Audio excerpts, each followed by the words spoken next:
정자 반갑습니다. 바자회장에 나가서 열심히 김밥을 팔고 있을 우리 법동지들을 위해서 힘찬 박수로 기운을 한번 보내겠습니다.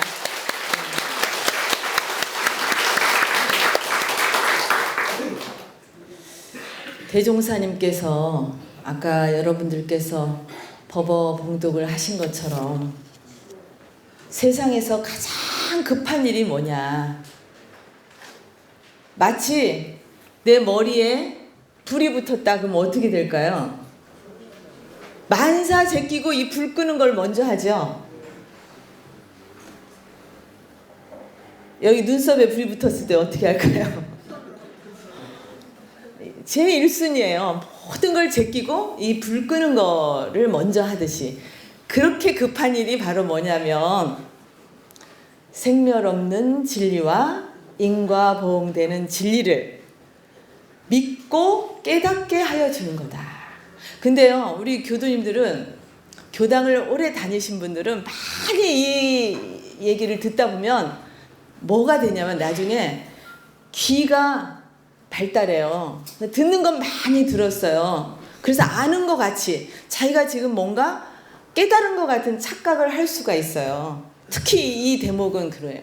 근데 대종사님께서 아는 거라고 안 하셨어요. 믿고 깨닫게 해주는 거다. 그래서 제가 오늘 제목은 자기가 지은 것은 자기가 받는다는 너무나 잘 알고 있는 인과보응의 진리에 대해서 정말 알고만 있는지, 아니면 우리가 정말 제대로 믿고 있고 제대로 깨달았는지 한번 돌아보자는 의미에서 오늘 이 주제로 설교 제목을 잡았습니다. 우리 교단에서 인과에 대해서 가장 법문을 잘하셨던 분이 누군지 아세요? 예? 양산? 예, 김중묵 종사님이시죠?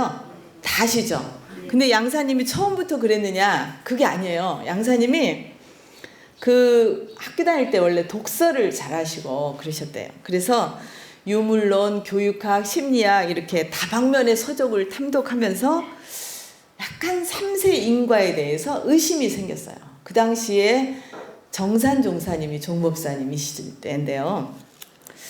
저는 불교에서 삼세 인과에 대한 이치를 말하는데 수긍이 가지 않습니다. 왜냐하면 세상을 보면 선인 선과 악인 악과라고 하는데 어떤 사람은 선한데 못 살고 어떤 사람은 악한데 잘 사는 사람이 있단 말이에요. 그러니까 이것은 아마도 중생들에게, 부처님께서 중생들에게 착한 일을 할 수 있도록 권장하기 위해서 방편으로 한 말씀이 아닌가 합니다 하는 말씀을 드렸어요. 그랬더니 정산 종사님께서 중무기가 큰 죄 짓는 말을 하는구나.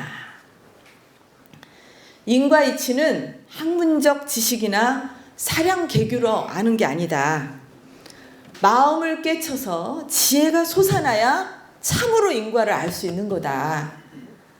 근데 지금 중무기는 사량 분별에 떨어져서 망상의 때가 끼어 있어가지고 어떻게 인과의 이치를 바로 알겠느냐 하고 나무랐어요. 적어도 적적성성한 그 맛을 자선시간에 석 달 이상 계속 적적성성한 맛을 알아야 인과를 제대로 깨닫게 될 것이다. 이렇게 말씀을 하시면서 옛날에 그 인과에 대해서 말을 한마디 잘못해가지고 500생을 여우 과보를 받은 그런 이야기도 들어보지도 못했느냐 하면서 꾸지람을 하셨어요. 그때 깨침을 얻고 양산법사님께서 인과에 대해서 정말 골똘하게 되고, 그러다 보니까 우리 교단에서 인과에 대해서 가장 다양하게 깊이 있게 인과법문을 설할 수 있었고 인과의 세계라는 책도 내시게 됐어요. 그때 정산 종사님께서 양산 종사님을 꾸짖으시면서 해주신 이 옛 선사가 이 그 말 한마디 잘못해갖고 500생 여우 과보를 받은 얘기를 잠깐 드리겠습니다. 중국 당나라 때 선승으로 백장사에 주로 머문다 해서 백장선사라는 분이 계셨어요. 근데 이분은 하루 일하지 않으면 하루 밥을 먹지 말라 이런 분이에요. 근데 어느 날 설법을 하고 나서 다른 사람들은 이제 설법 끝나니까 다 일하러 갔는데 한 노인이 자리에 앉아 있는 거예요. 그대는 무엇을 하는 사람인가 하고 질문을 했어요. 그랬더니 저는 사람이 아니고 지금 여우다. 근데 사람의 모습으로 분장을 한 거죠. 변장하고 나와서 저는 원래 이곳 조실이었다. 조실이라는 말은 참선을 지도하는 스님을 얘기하거든요. 조실이었어요. 그 절에.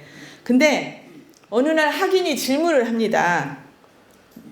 크게 수행한 사람도 인과에 떨어집니까? 떨어지지 않습니까? 라는 질문을 했어요.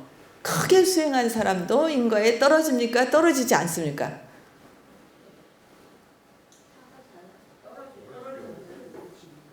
예. 이분이 뭐라고 답했냐면 인과에 떨어지지 않는다 라고 답변을 해가지고 500생 여우 과보를 받았다는 거예요. 응? 그러면서 청컨대 바른 길을 제가 이 길을 벗어날 수 있는 길을 제시해 달라고 해요. 그러니까 백장선사가 다시 한번 나한테 물어봐라. 그 질문을 다시 하는 거예요. 크게 수행한 사람은 인과에 떨어집니까? 떨어지지 않습니까? 질문을 딱 하니까 뭐라고 대답했을까요? 예? 인과에 매하지 않는다. 떨어질 수도 있고 안 떨어질 수도 있죠. 다만 인과를 알기 때문에 인과에 매하지 않아. 거기에 어두워서 거기에 빠져들지 않는 거죠. 인과에 매하지 않는다. 그래서 이것을 한문으로 얘기하면요. 인과에 떨어지지 않는다. 이것은 불락인과예요. 불락인과. 아니 불자 떨어질 낙자. 인과에 떨어지지 않는다. 불락인과라고 말 잘못 한마디 해가지고 500생 여우 과보를 받았대요. 그러니까 저희가 여기서 설법을 하는 게 얼마나 어려운 일인가를 다시 한번 챙기게 됐어요. 근데 인과에 매하지 않는다 이 말은 아니 불자 어두울 매자 매 그 다음에 인과예요. 불매인과예요.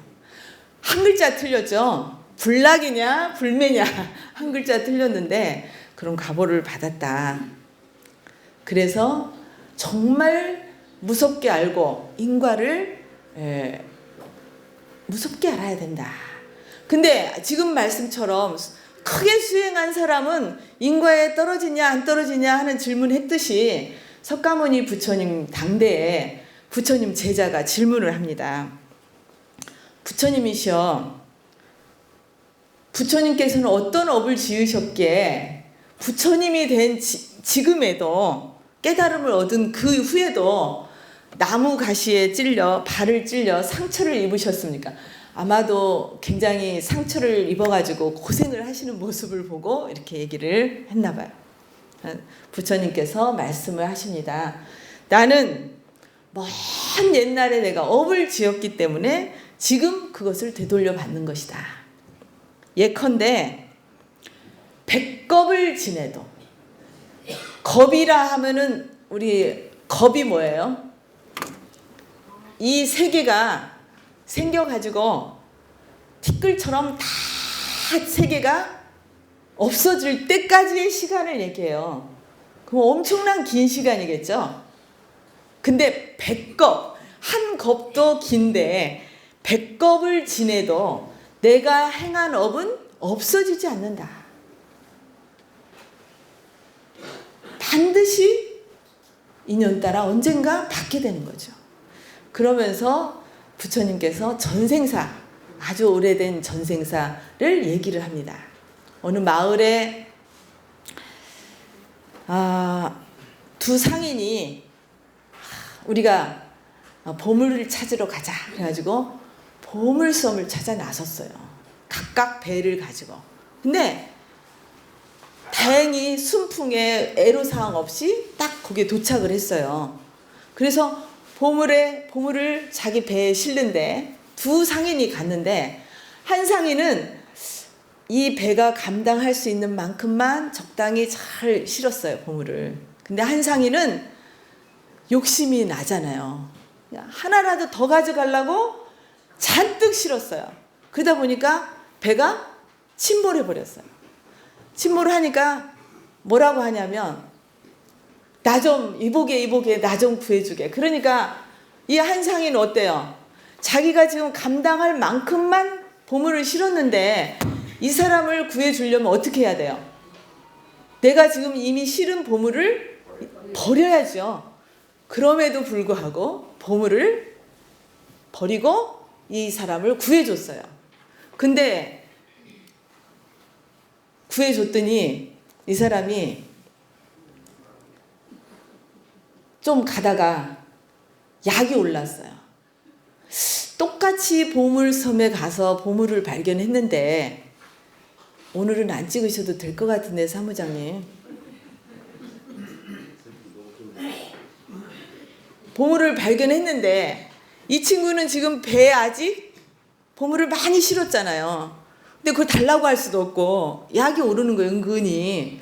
에이, 나만 혼자 손해볼 수 없다. 그래갖고 그 배에다가 구멍을 내려고 해요. 왜냐하면 자기만 죽을 수 없다. 이거죠. 그러니까 이 상인이 못하게 그렇게 하면 자네와 나도 우리 모두가 죽는 거니까 하지 말라고 했어도 끝내 구멍을 내요. 그러니까 이제 그 말리던 상인이 이 사람을 창으로 찔러 죽였어요. 그 찔러 죽인 상인이 누구냐? 석가모니 부처님이었어요. 그 과거로 내가 오랜 세월 많은 고통을 받았다. 지옥의 그 괴로움을 받고도 아직 좀 남아있는 게 있어서 이런 고통을 받는다. 그러니까 크게 공부한 수행 승이라 하더라도 인간은 매하지 않을 망정 지어놓은 인간은 받아야 된다. 그죠? 누구도 예외는 아니다. 근데 자기가 지어서 자기가 받는다. 이걸 우리가 다 알아요. 그죠? 우리 교도님들은 하도 많이 들어서 알아요. 근데 막상 나의 삶 속에서 대조를 해보면 덜 믿는 구석이 있단 말이에요. 덜 믿는 구석이 있어요. 그 예화를 제가 들어보겠습니다. 옛날 부처님 당대에 그 부처님이 왕사성의 영취산에서 설법을 하고 계실 때 그때인데요. 나라에는 임금의 딸이 있었는데 외딸인데 선광이라는 공주가 있었어요. 근데 이 공주는 아주 총명하고 미인이에요.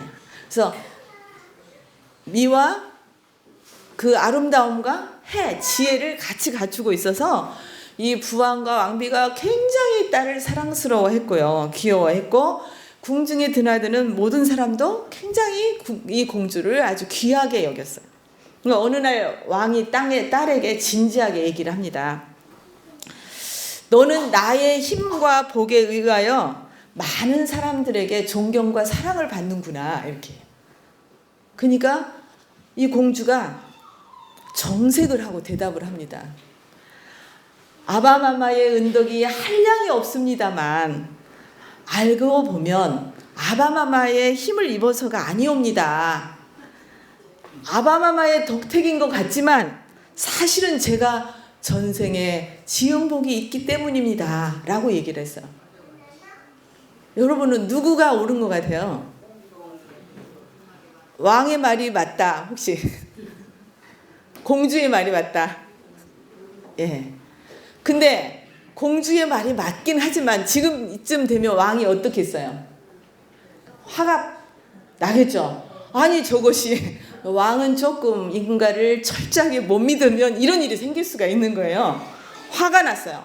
아니 뭐라고? 네 말이 그러다면 네가 정말 그럴 만한 복이 있는지 시험을 해보자. 그러면서 그 나라에서 이 성 안에서 가장 헐벗고 가난한 거지 중에서 총각을 찾아와라 그랬어요. 가장 가난한 거지를 찾아와라 그랬어요. 그래도 총각은 찾았어요. 하나 미혼의 거지 하나를 찾아왔어요. 하고 왕이 화가 나가지고 정말 네가 복이 있어서 네가 그런 거라면 이 거지하고 나가서 살아라 하고 이 거지한테 둘이 부부가 되라고 명령하고 내보내버렸어요. 쫓아버렸어요.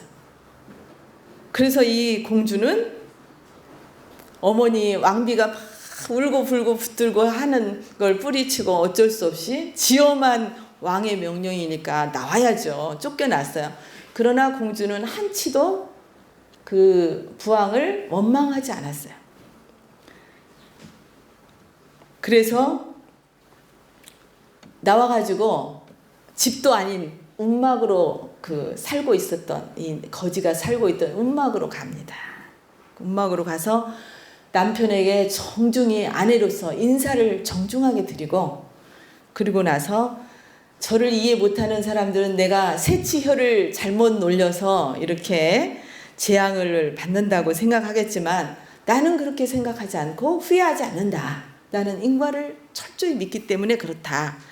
현생의 모든 행불행은 내가 지은 거다를 확실히 공주는 믿었던 거예요. 그래서 오늘 우리가 이렇게 엉겹결에 부부 인연이 된 것 같지만 우리는 지중한 인연이 있어서 부부가 된 것이니까 우리가 현생의 불행에 대해서 슬퍼하지도 말고 한번 잘 살아보자 이렇게 이제 남편하고 합니다. 그러면서 부처님 말씀에 인과를 믿고 선행을 통해서 복을 지어 나가는데 게을리하지 않도록 맹세를 해달라. 이렇게 남편에게 이제 이 거지는 횡재했죠. 어느 날 갑자기 공주를 예쁘고 아름답고 총명한 공주를 부인으로 맞이했잖아요. 근데 이제 이 공주가 남편에게 묻습니다. 당신에게는 부모님이 계신가요? 그랬더니 신랑은 눈물을 흘리며 말합니다.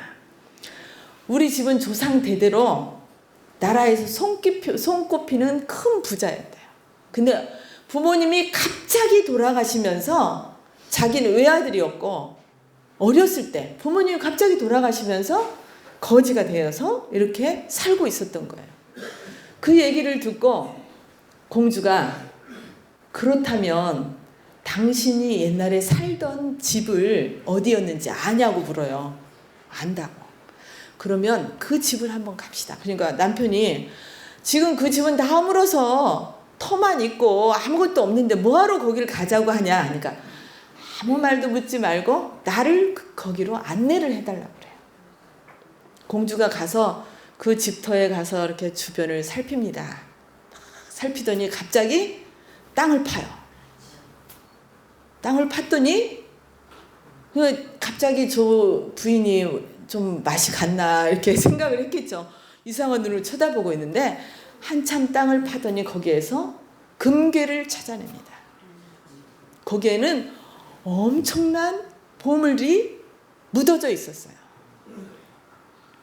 그래서 보물을 가득 담은 그 괴짝을 찾아가지고 거기다가 대궐 같은 집을 지어요. 집을 짓고 하인도 거느리면서 옛날에 궁에서 살 때와 조금도 다름없이 그렇게 살게 됐어요. 그러니까 의아해서 남편이 묻습니다. 여기에 금괴가 있을 줄 어떻게 알았느냐. 선대에 그렇게 부자였도 부자가 되려면 보시를 많이 했어야 되는데 이 부모님은 보시를 잘 안 했던 것 같고 이야기를 들어보니 그리고 갑자기 재앙을 당해서 돌아가셨다면 그 보물이 어딘가 있을 거다. 그리고 인색한 사람들은 어때요? 애껴두죠. 주로 어디다 옛날 묻어요? 땅에다 많이 묻잖아요. 우리나라에서 전에 땅 파다가 돈 나와가지고 한바탕 시끄러웠죠. 우리 마늘밭에서 그랬죠. 그러듯이 이 부모도 거기다가 숨겨뒀는데 거기에 숨겨뒀다는 말도 할 수 없이 갑자기 죽었어요. 그러니까 아들은 거지로 살았지만 이 지혜 있는 공주는 그 부모가 분명 그렇다면 어딘가 그걸 숨겨뒀을 것을 예측을 한 거죠. 가서 찾았어요. 그래서 그렇게 잘 살면서 이 남편에게 이제 여러 가지 공부할 수 있도록 예절과 학문을 가르칩니다. 근데 이제 홧김에 쫓아내긴 했어도 왕이 어떻겠어요? 마음은 아프고 내가 잘못했나 후회도 되고 그러겠죠. 궁금하기도 하고 얼마나 아끼던 딸인데. 그래서 사람을 보냅니다. 어떻게 살고 있나 가서 보고 와라. 그랬더니 궁궐 같은 집에서 막 하인을 거느리고 잘 살고 있거든요. 너무 놀랬죠. 그래서 믿을 수가 없어요. 그러니까 다시 자기가 밤에 몰래 나와서 확인을 해보니까 역시 그 말이 맞아요. 그때 이 왕이 깨닫습니다. 그래, 부처님의 말씀에 거짓이 없구나. 일체 중생이 제 스스로 선악을 지어서 그 보응을 받는다 하는 그 인과의 말씀이 만고의 변함없는 진리이지 않겠느냐. 그래서 그 공주에게 찾아가서 빕니다. 내가 잘못했다고. 참회의 눈물을 흘리고 또 이 딸은 부모님을 자기가 사는 곳에 잘 초빙을 해가지고 또 정식으로 인사도 올리고 이제 그런 관계가 됐어요.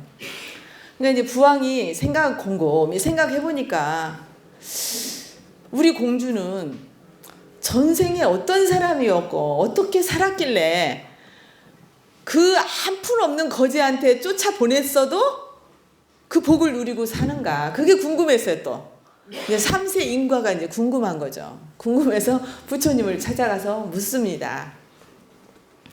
부처님께서 말씀하시기를 과거에 그 비바시불이라는 부처님이 계실 때 그 반두라는 왕비가 있었는데 이 왕비는 인물이 빼어나고 총명했고 또 불심이 깊어서 보시하기를 좋아했대요.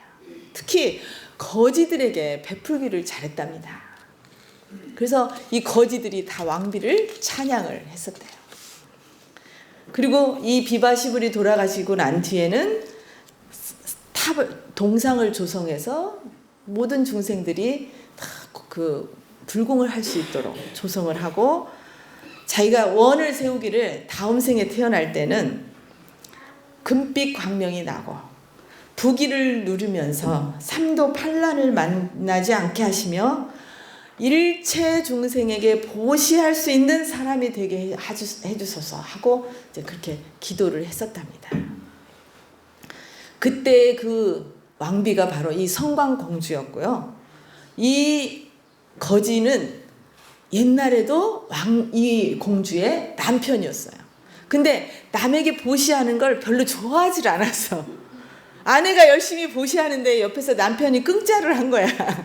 근데 끙짜는 했지만 끝까지 말리진 않았어. 그래도 아내가 잘 얘기하면 한 번씩 따라줬어. 그 공덕으로 이 아내를 다시 만나서 잘 살게 되는 거죠. 그러니까 우리가 지금 인과 자기가 지어서 자기가 받는다라고 다 알고 있어요. 그런데 내가 만나게 되는 인연, 내가 만나게 되는 내가 지금 갖고 있는 외모, 또 지혜, 또 내가 갖고 있는 재능 지금 다 틀리잖아요.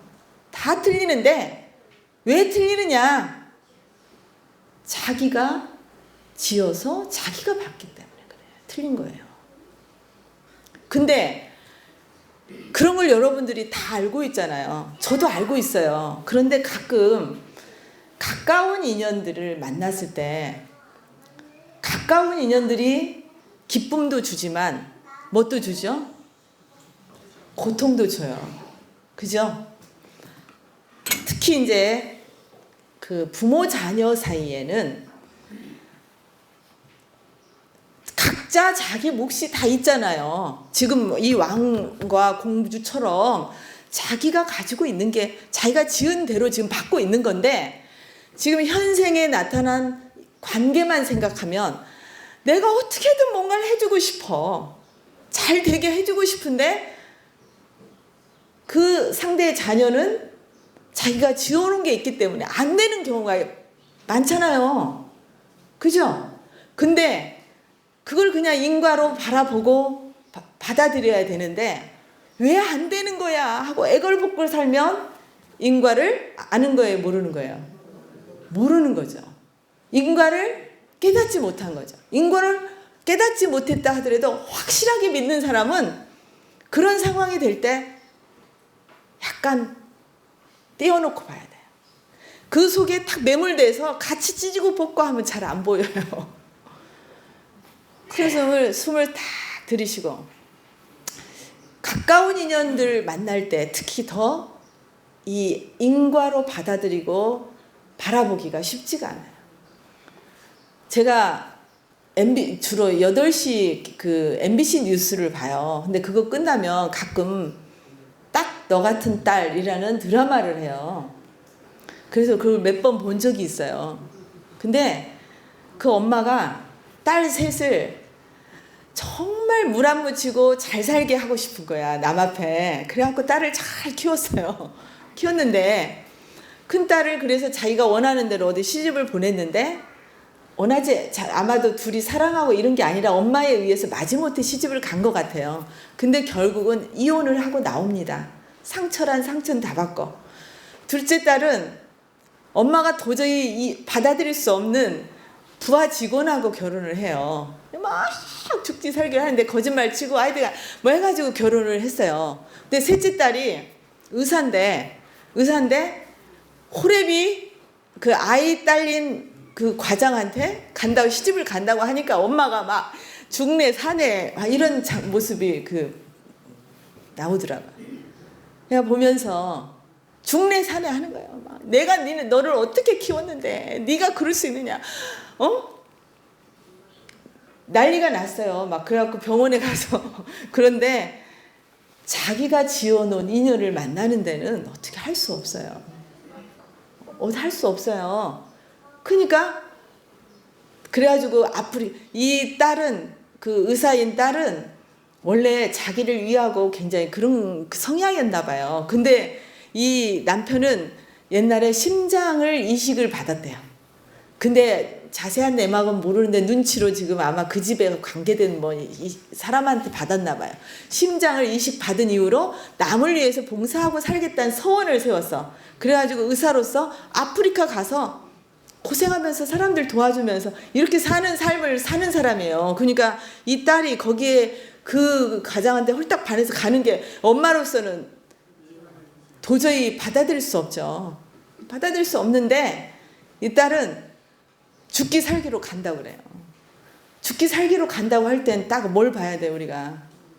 엄마의 현생의 인연에서 내가 도움을 줄 수 있는 건 최대한 할 수 있어요. 최대한 하고 그래도 안 되는 건 자기가 지어서 자기가 받는 거니까 내려놔야 돼요. 근데 내려놓기가 쉽지가 않잖아요. 부모 자식 간에는 쉽지가 않아요. 저도 배 아파서 낳은 아들은 없어도 제자가 많다고 그랬잖아요. 옛날에 저도 우리 어머니처럼 제가 우리 그 제자들에 대해서 이렇게 해야 되고 좀 더 존경받는 교무가 됐으면 좋겠고 남보다 이 마음이 욕심이 딱 있으니까요. 정말 괴롭더라고요. 누가 저기서 살다가 시끄러운 소리만 나면 내가 괴로워. 내가 가만히 생각해 보니까 내가 지금 뭐 하고 있나? 내가 지금 뭐 하고 있는 거야? 아니다 싶어서 지금은 그 부분은 놓았어요. 제자들에 대해서. 잘 살던 못 살던 이제는 좋은 길로 안내했고 그 다음은 지 몫이다. 죽을 쓰든 밥을 쓰든 어쨌든 가끔 이제 그 조언이나 하고 또 조언도 아무 때나 하면 싫어하잖아요. 머리 크면 싫어해요. 필요하다고 할 때 그때나 하고 지금은 그냥 맡기자. 믿고 맡기자. 제가 이런 마음으로 돌렸는데 제자들에 대해서는 그 공부를 했어요. 근데 이제 가끔 가깝게 교당에서도 교도님들이 막 유난히 막 교무님 막 챙기다가 또 한 번씩 막 속 뒤집어 놓는 게 아니라 그걸 보면 내가 속이 뒤집어지죠. 그런 인연이 또 있어요. 한 번씩 보면. 내가 그래서 가만히 생각해 보니까 우리가 무슨 인연이었을까? 전생에 아니면 전전생에 우리가 가까운 인연이었는 것 같은데 무슨 인연이었을까 하고 제가 이렇게 좀 바라보는 공부를 해야겠구나. 지금 이렇게 챙기는데 정말 우리가 인과는 나하고 맞닥뜨렸을 때는 가려서 이게 지금 인과로 만났다라는 걸 평소에는 알고 있는데 그 현장에서 그 상황에서는 놓치잖아요. 그래서 매하지 않으려면 어떻게 해야 되느냐? 확실하게 인과를 깨달아야 된다. 확실하게 깨달아야 어떠한 경우에도 매하지 않는 그런 경우가 된다. 대종사님 당대에도요. 어떤 청년이 방탕한 생활을 하다가 개과천선을 했어요. 앞으로 제가 잘 살아보겠습니다. 약속을 하고 잘 지내다가 대종사님께서 영산에만 계신 게 아니고 서울도 오시고 부산도 가시고 막 이렇게 여러 곳을 다니면서 인연을 만들고 이제 그러죠. 그러다가 이제 오랜만에 영산을 돌아오시니까 이 청년이 그동안에 다시 방탕한 생활을 했어요. 그래가지고 가산을 탕진하고 정말 어려운 생활을 하게 됐어요. 그러니까 대종사님 뵙기가 어때요? 염치가 없는 거예요. 그래서 막 피해 다니는 거예요. 오늘 피해 다니다 어느 날 딱 마주쳤어요. 피할 수 없는 맞닥뜨려졌어요. 어찌하여 그러는가 하니까 제가 대종사님께 전에 맹세를 드렸는데 그 약속을 지키지 못하고 이렇게 결국에는 가산을 탕진하고 이런 생활을 하니까 너무 부끄러워서 그렇습니다. 그러니까 대종사님 뭐라고 하셨어요? 그럴 게 없다. 네가 방탕한 생활을 한 것을 내가 과보를 받으면 나에게 죄송하겠지만 네가 방탕한 생활을 해서 네 가산을 탕진하고 네가 고통을 받으니까 네 스스로에게 잘못한 거지 나한테 미안할 일은 아니다 하면서 다시 한번 자기가 지어서 자기가 받는 그런 인과를 깨우쳐 주셨죠. 대종사님도 시자들이 청소 담당도 있고 또 식사 담당도 있고 그랬을 거 아니에요. 근데 어느 날 그 박창기 시자님이 청소를 하는데 늦으셨어. 그럼 어떻게 하셨을 것 같아요? 대종사님께서 직접 하고 계시니까 시봉진들이 어떻게 해요? 막 말려. 그러니까 난들 내가 복을 안 지어도 복을 받을 줄 아느냐? 아니다. 나도 복을 열심히 지어야 복을 받는 거다. 근데 너희들하고 내가 차이라는 건 우리는 복을 지었다가 잊어버렸다가 이러는데 한날 한시도 한순간도 복 짓는 마음을 잊지 않고 사는 게 나와 여러분의 차이다. 이 말씀하셨어요. 이 성자들은 아까 그랬죠. 인과에 매하지 않는다. 인과를 확실히 깨달았기 때문에 한순간도 놓치지 않고 방심하지 않고 복을 짓고 복을 가꾸는 데 노력한다.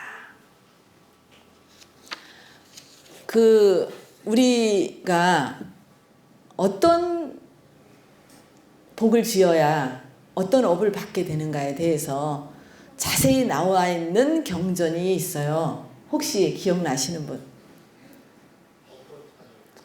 맞습니다. 우리 신영님이 와주셨는데요. 일단 박수라도 한번 이렇게 불조요경, 그러니까 불교의 경전 중에서 참고로 가져다 보는 경전이 불조요경인데 그 중에 업보차별경이라는 경전이 있죠. 근데 이 업보차별경을 보면은 총 32장으로 되어 있는데 어떠한 사람이 단명보를 받고 어떠한 사람이 장명보를 받고 어떠한 사람이 남들이 다 귀히 여기는 사람이 되고 어떠한 사람이 어디를 가나 무시를 받는 사람이 되고 어떤 사람이 건강한 사람이 되고 어떤 사람이 늘 병을 갖고 사는 사람이 되고 뭐 이런 다양한 케이스를 자상하게 설명을 해주신 대목이 이제 업부차별경이에요. 거기에 보면 아까 그랬죠. 백장선사가 여우를 제도했다 그랬는데 그 여우 대 과보 받았다가 된 천도 받은 그분은 불매인과를 불락인과라고 한 글자 잘못했는데 그게 워낙 중한 거기 때문에 말 한마디 잘못한 그 과보로 지금 그 축생 과보를 받은 거예요. 그래서 우리가 정말 몸과 입과 마음으로 내가 하고 있는 모든 것들이 결국에는 내가 다 받아야 될 거라는 걸 생각하면 늘 조심하는 마음으로 늘 깨어있는 마음으로 살지 않으면 안 되죠. 근데 가끔은 우리가 거짓말로 하는 경우도 있죠. 어떤 사람이 꿈 해몽을 잘한다는 사람이 있으니까 갑자기 그 꿈 해몽을 잘하는 사람에게 좀 놀려보고 싶은 마음이 생겨서 테스트를 하고 싶은 마음이 생겨서 찾아갑니다. 그래가지고 어젯밤에 내가 돼지 꿈을 꿨는데 해몽을 해달라고 그래요. 그러니까 이제 이 사람이 아유 돼지 꿈은 아무나 꾸는 게 아닌데 그랬냐고 하면서 오늘 잘 먹을 일이 있을 것 같다 이렇게 얘기해요. 이 사람은 자기가 지금 거짓말했는데 틱 웃으면서 이제 나왔어요.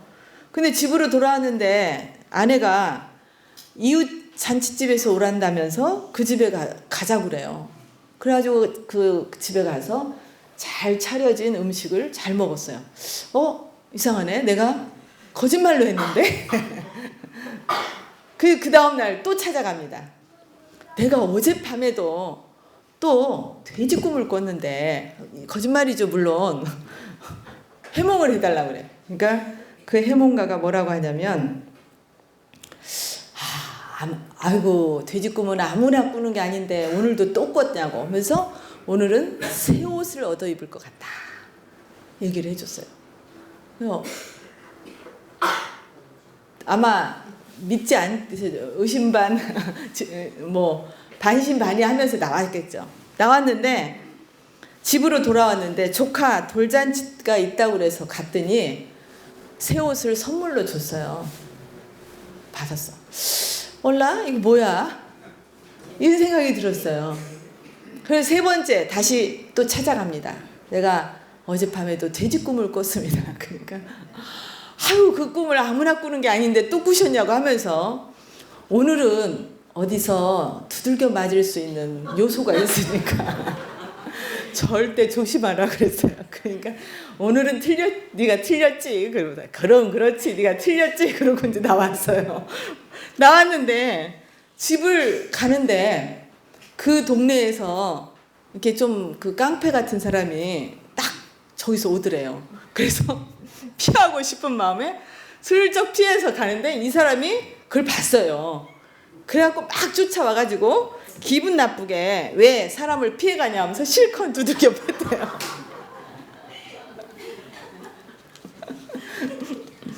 이 사람이 집에 와서 곰곰이 생각하다 못해서 다시 그 해몽가를 찾아갑니다. 내가 사실은 3일간 거짓말로 돼지꿈 꿨다고 했는데 어떻게 이렇게 맞출 수 있었냐. 그러니까 이제 이 해몽가 하는 말이 그거 간단한 거 아니냐.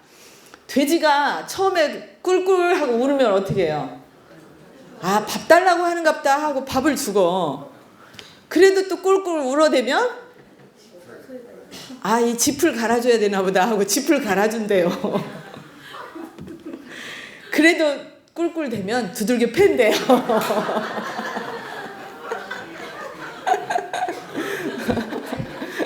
근데 거짓말이 됐든 뭐가 됐든 이 사람이 뭘로 업을 지었어요? 입으로 업을 지은 거잖아요. 입으로 업을 짓고 입으로 자기가 다 받은 거죠. 그래서 실컷 두들겨 맞았다네요. 처음엔 좋았는데 2번까지만 거짓말하고 말았어야지. 근데 그러면 3번째 안 갔으면 이분이 깨달을 수 있는 기회가 없었겠죠. 두들겨 맞으니까 이제 드디어 정신 나서 이렇게 지은 대로 받는 거구나. 거짓말로라도 업을 지으면 그거 받는 거다. 예, 살다 보면 우리가 이해 안 되는 일이 가끔 있을 수가 있어요. 나는 열심히 하는데 이해가 안 되는 일이 있다. 그건 다 전생사다. 그렇게 생각하시고 그냥 그러려니 그렇구나. 그랬었구나. 그랬었나 보구나. 이렇게 생각하면 그 고비들을 넘길 수 있다. 그렇다고 해서 그러면 우리 삶이 내가 내 현재의 삶은 과거에 지은 대로 받으니까 어쩔 수 없어. 내가 노력할 필요도 없어. 맞습니까? 틀립니까? 과거에 지은 건 내가 지금 받으면서 지금 이 순간 나는 또 업을 짓고 있죠. 내가 다시 받을 업을 짓고 있어요. 그러니까 과거에 지은 업은 달게 받고 지금 이 순간에는 지금 현재 여기에서 나는 나의 미래를 위해서 열심히 좋은 씨앗을 뿌리는 것으로서 이 가을을 보냅시다. 지금 제가 카카오 그룹에 올려놨는데 카카오 그룹을 이 핸드폰, 스마트폰이 아니신 분도 많이 있고 안 보시는 분도 있는데 그래서 말씀을 드리는데 우리 요리 나가면 정원이 있는 건 아시죠? 감이 얼마나 탐스럽게 열려 있는지 몰라요. 근데 그 감이 저는 와서 감나무를 안 심었어요. 근데 누가 심었어요? 제가 오기 전에 전임 교무님이 누군가의 도움으로 감나무를 심어 놓으니까 감이 열리고 결실을 보는 거지 뿌리지 않으면 거두지 못하죠. 이 가을에 나는 어떤 씨앗을 지금 뿌리고 있는지 돌아보는 그리고 열심히 좋은 씨앗을 뿌리는 그런 가을 되시기 바랍니다. 감사합니다.